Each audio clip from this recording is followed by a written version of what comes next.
Dear student, Namaste.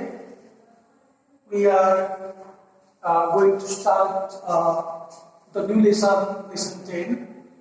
The chapter or lesson is a mixture. Okay. This is the second lesson of the chemistry. Already we have finished the first lesson of chemistry, that is nature. We have completed that. Today is day 24. I think, dear student, you are enjoying your class. So, beta, let's understand what is the meaning of mixture. Simply, if we talk about the mixture, so mixture means combination of two or more than two substances. Okay, combination of two or more than two substances is called mixture. Okay, or mixing two or more than two substances is called mixture. So mixture is the mass of substance. See here, mixture is the mass of substance obtained on mixing two or more substances in any proportion. To be equal proportion. In any proportion it can mix. Okay, that is called mixture, and that is two types. One is pure substance, and next one is impure substance. Let's see. Pure means the element or compound. The element or compound contains only one substance.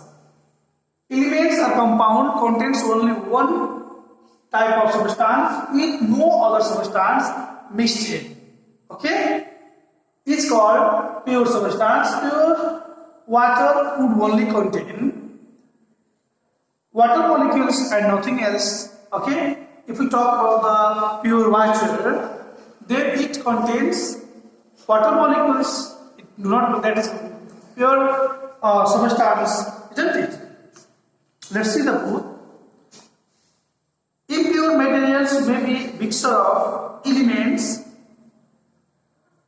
mixtures of compounds or mixtures of elements and compounds. A glass of mineral water is impure water.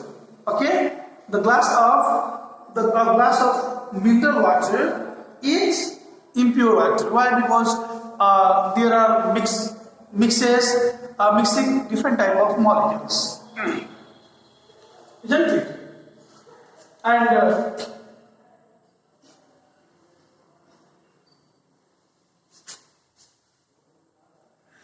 so, dear students, I think so. What is mixture? Can you reply anybody? Can anybody reply me? What is mixture? Yes. Tell me. Mixture means mixing two or more substance in any proportion. Okay. Therefore, mixture is the mass of substance obtained on mixing two or more substance in any proportion. In a mixture, the components do not undergo any chemical change. The components of a mixture may be present in any of the three states: solid, liquid, or gas. For example, air is a mixture of several gases. Really, we talk about air. Air is mixture of several gases. Okay, that is solid. Such as oxygen, carbon dioxide, nitrogen, nitrogen vapor, etc. Dust and smoke are also present in air. If we talk about the air, so air means what? That is a combination of carbon dioxide, oxygen, carbon monoxide, nitrogen, water vapor, dust. Those are no. On the basis of their components, there are two types of mixture.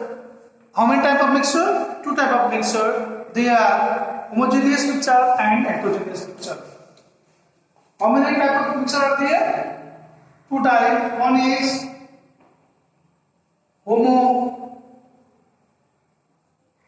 homogeneous mixture, and next one is heterogeneous mixture. Okay, let's see which type of mixture is called homogeneous mixture.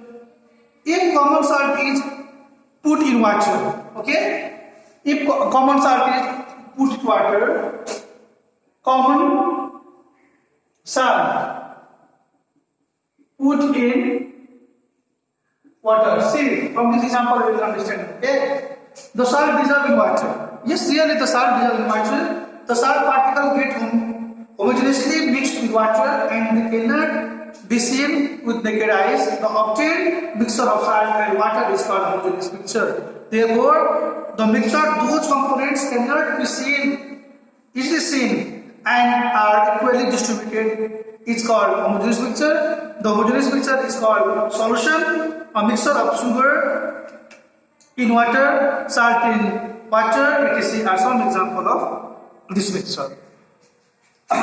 If we put the common salt in water, then what will be the result? What will be the result? Tell me.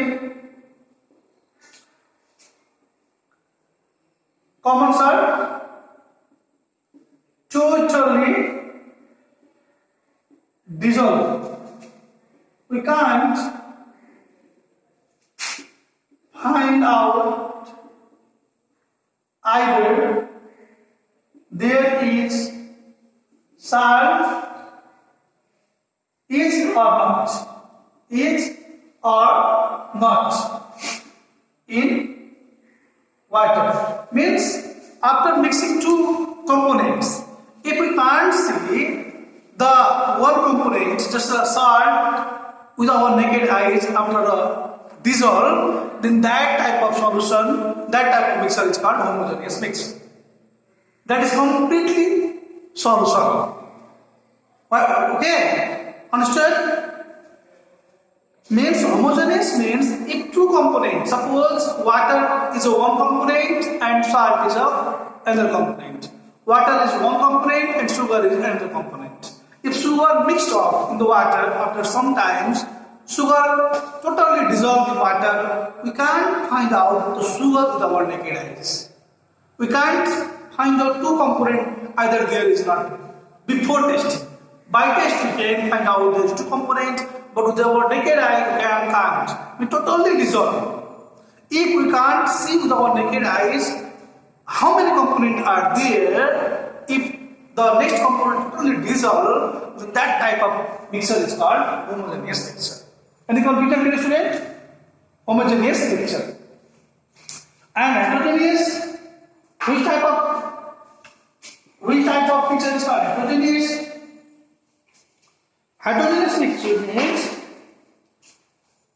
dear student, okay, see here, I have made one figure here. This is a vessel. This is a vessel of beaker, we can say. And this is the water, and in water we mix the same. Okay, we mix the same. What are we getting? After some time, that same can't dissolve in the water, and we can find out, we can see with our naked eyes, yes, this is water, and in downside there is a same. That type of mixture is called heterogeneous. If we can see with our naked eyes the components, then that type of mixture is called heterogeneous mixture. Let's see in the figure, alongside beaker contains sand and water. After stirring properly, sand particles just get scattered and are seen at the bottom of beaker. The obtained mixture of the sand and water is called heterogeneous mixture. The heterogeneous mixture can be defined as a mass of different substances in which the particles or components of the mixture can be seen with naked eyes.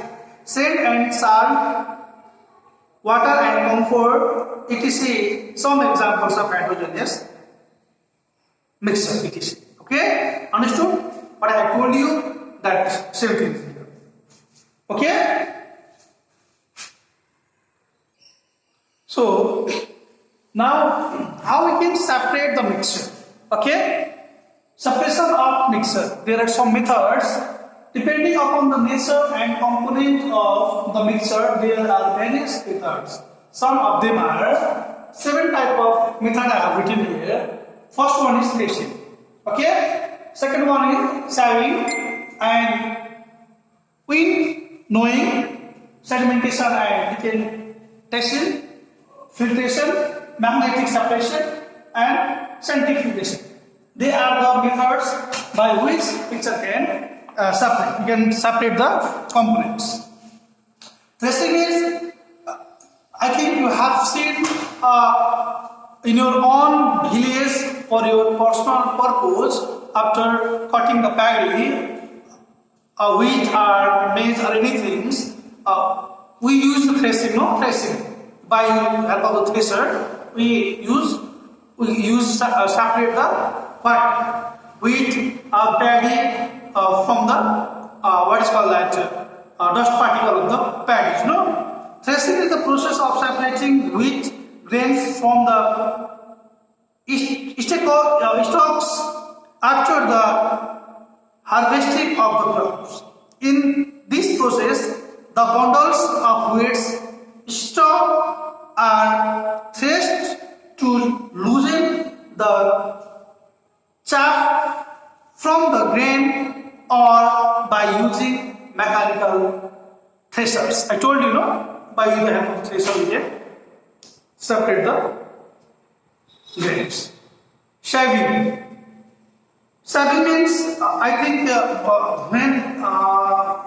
when we take the what is called that wheat, wheat, the wheat powder, you can say wheat powder. When we take the wheat in the mills and make the powder and we make the what is called the bread, roti, isn't it? And our mothers, with the help of the tin, all of the tins, they separate and they gather in a pure powder. The methods of separation of mixture in which bigger particles are separated from smaller particles is called sieving. You have seen your mother sieving wheat flour, yes, actual powder, that is flour, at home to make bread. Okay, bread. Sieve with very fine holes is used to separate, yes, undesirable substances from flour, and a sieve with bigger holes is used to separate stones from sand. Yes, you can see in your home also that is actually, yeah, okay. And this was for today, student. If anyone will study next time. Thank you.